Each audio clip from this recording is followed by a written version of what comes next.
Alors bonjour, voici la suite du cours de management. Alors après avoir défini pendant les séances précédentes la notion de l'information, le rôle de l'information, les missions de l'information, ainsi que les types d'informations et comment se procurer de cette information-là, nous allons continuer aujourd'hui avec une partie relative avec la notion de mémoire organisationnelle. Et dans cette partie-là, nous allons essayer de discuter c'est quoi la mémoire d'une entreprise et comment développer cette mémoire et comment cette mémoire peut aider les entreprises.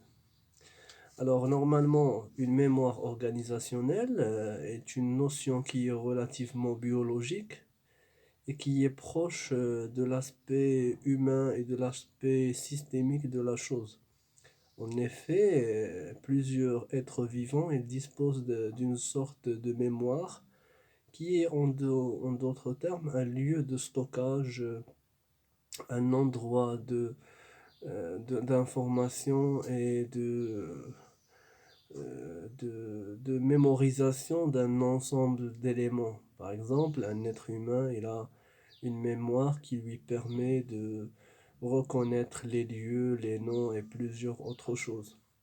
Alors, par analogie à cela, les entreprises, ils ont développé également une sorte de mémoire qu'on appelle une mémoire organisationnelle et qui est définie comme un ensemble de connaissances qui sont formalisées, c'est-à-dire des procédures, des règles de travail, des mécanismes de fonctionnement et qui sont stockées dans les entreprises à travers plusieurs supports.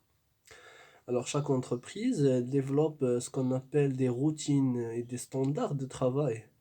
Par exemple, en matière de déclaration de TVA, je ne vais pas chaque mois apprendre à nouveau comment déclarer la TVA, sachant que c'est une opération mensuelle. Alors, ce que font les entreprises dans la pratique, c'est qu'ils ont une sorte de mécanisme d'apprentissage qui permet de développer une mémoire organisationnelle dans le temps. Par exemple, en matière de TVA, l'entreprise va instaurer durant les premiers exercices et les premiers mois une technique de déclaration de cette TVA.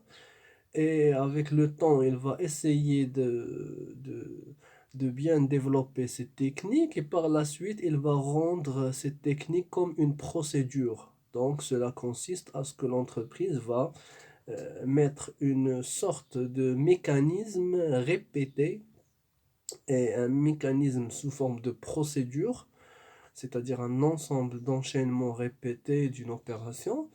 Et par la suite, ce mécanisme-là, on va essayer de le stocker sous forme d'une procédure formalisée et tout membre de l'entreprise doit suivre cette procédure formalisée. La même chose pour, par exemple, plusieurs autres éléments. Par exemple, le fait de vendre un produit est une technique de marketing qui suit plusieurs étapes. Alors, les entreprises formalisent ces étapes-là et par la suite, elles créent ce qu'on appelle une procédure de travail standardisée. Et donc, l'entreprise ne va pas à chaque fois développer un mécanisme de création de procédures, mais à chaque fois qu'on fait une opération et on essaie de voir que cette opération-là, elle est bonne, alors les responsables, ils mettent cela sous forme d'une procédure formalisée et par la suite, il devient un aspect de cette mémoire organisationnelle.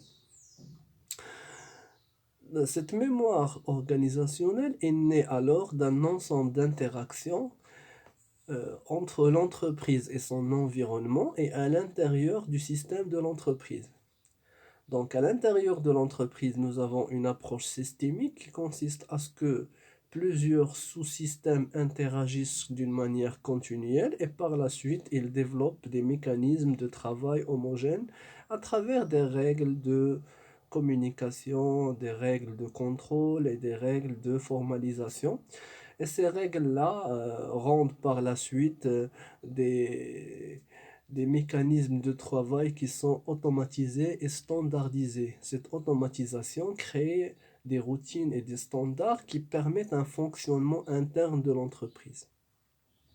Sur l'autre niveau d'analyse, une entreprise travaille toujours avec plusieurs partenaires et ces partenaires-là, ils nécessitent et ils ont besoin de relations continues avec cette entreprise-là en termes d'échanges informationnels, échanges de matières, échanges financiers. Et par conséquent, ces partenaires de l'entreprise, ils créent toujours des mécanismes de travail ensemble et homogènes et qui développent par la suite des routines et des standards, mais cette fois qui sont externes. Donc, parler d'une mémoire organisationnelle, c'est concéder à ce que l'entreprise est capable de traiter et surtout de stocker et de diffuser cette information par la suite. En effet, les entreprises disposent de plusieurs mécanismes de stockage sous forme de papier, sous forme de format numérique, sous forme audio ou vidéo et même sous forme humaine. Ces mécanismes de stockage permettent aux différentes entreprises de restituer au moment opportun les informations dont elles ont besoin, de manière à ce qu'elles peuvent les utiliser d'une manière opportune et d'une manière réfléchie. Alors pour cela, une entreprise peut stocker plusieurs éléments. Elle peut stocker des événements par exemple. Alors les entreprises, elles peuvent par exemple créer une journée porte ouverte et à la fin de ces journées-là, elle va essayer de consolider cet événement pour l'année prochaine. Alors pour cette raison, l'événement qui est passé doit être archivé et stocké de manière à ce que nous soyons capables de le restituer dans les années à venir, afin de prendre les meilleures pratiques que nous avons effectuées et d'éliminer les anomalies que nous pouvons constater. Ce mode de fonctionnement organisationnel repose sur un apprentissage continu dans le temps, et cet apprentissage continu dans le temps a besoin d'une sorte de mémoire organisationnelle forte qui est capable de stocker et d'alimenter par la suite les systèmes de décision par les informations dont l'entreprise a besoin. Les entreprises peuvent également stocker les décisions qu'ils ont effectuées. En effet, une décision est un choix qui a toujours des alternatives possibles. Une entreprise, donc, essaie de réduire le maximum possible le manque à gagner qui peut être résulté d'une décision qui n'est pas optimale. Ainsi, des fois, les entreprises effectuent des choix qui ne sont pas optimaux et laissent par conséquent un autre choix qui est plus meilleur. Cette situation crée inévitablement un manque à gagner qu'on appelle un coût d'opportunité. Le problème dans les entreprises, c'est que les décisions qui sont prises ne peuvent jamais être sûres à l'avance.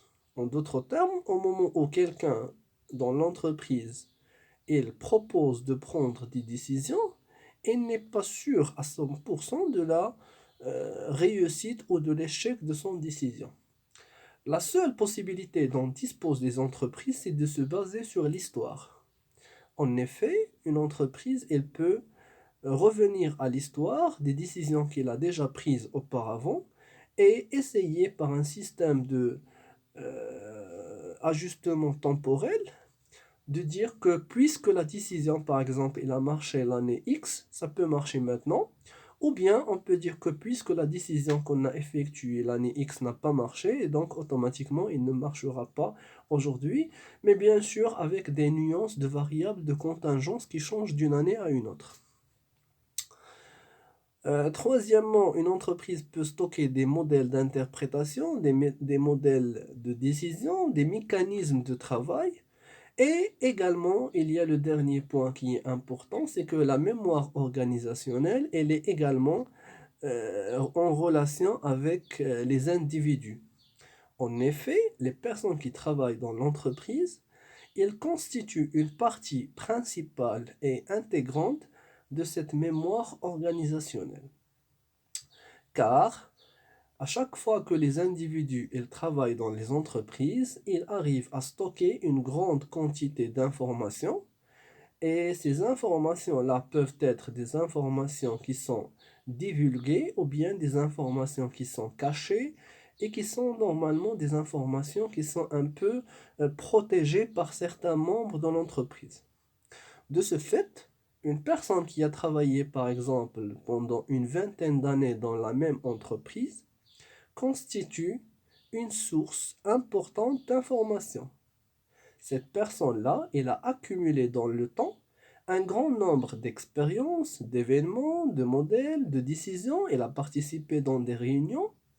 Elle a travaillé avec plusieurs directeurs et elle a observé et analysé pendant des années un grand nombre d'événements, de procédures de travail et de variables managériales.